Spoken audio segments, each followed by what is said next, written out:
এই হাদিসটা আপনার মাকে বলবেন, আপনার বোনকে বলবেন, আপনার মেয়েকে বলবেন, আপনার স্ত্রীকে বলবেন।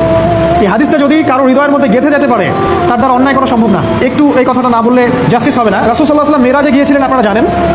তিনি মেরাজের রাতে অনেক অলৌকিক জিনিস দেখেছেন, নবীদের সাথে সাক্ষাৎ করেছেন, ইভেন আল্লাহর সাথে কথা বলেছেন, আল্লাহর নূর দেখেছেন। এই সময় সবাই তাকে হাসি মুখে সম্বর্ধনা জানিয়েছিল। যার সাথেই দেখা হয়েছে তার সাথেই তিনি হাসি মুখে অভ্যর্থনা তাকে জানিয়েছে, আসসালামু আলাইকা আইয়ুহান নবী, সবাই বলেছে হাসি মুখে। একজন মালাক, একজন ফেরেশতা তাকে দেখে হাসেননি, একজন। আপনারা কি জানেন রাসূল সাল্লাল্লাহু আলাইহি ওয়াসাল্লাম অবাক হয়েছিলেন। তিনি বলেছিলেন যে ইয়া জিবরিল, ওর চেহারাটা এত গম্ভীর কেন, সে আমাকে দেখে হাসছে না কেন, তার মুখে হাসি নাই কেন? জিবরিল আমিন বলেছেন যে না মালিক, তার নাম মালিক, সূরা যুখরুফের মধ্যে আছে, তার নাম মালিক। যেদিন থেকে আল্লাহ জাহান্নাম সৃষ্টি করেছেন সেদিন থেকে তাকে জাহান্নামের দায়িত্ব দিয়েছেন, অর্থাৎ জাহান্নামের হেড অফ ডিপার্টমেন্ট, ইনচার্জ। সেদিন থেকে তার মুখের হাসি উঠে গেছে। আমরা দোয়া করি আমরা যেন তার সাক্ষাৎ না পাই। তার কাছে পারমিশন নিয়ে রাসূল সাল্লাল্লাহু আলাইহি ওয়াসাল্লাম জাহান্নামের দিকে তাকিয়েছিলেন, ভিতরে দেখেছেন কি আছে। তিনি পরে যা ব্যাখ্যা করেছেন তা হলো, আমি দেখলাম সেখানে খালি মেয়ে আর সেখানে খালি নারী আর নারী।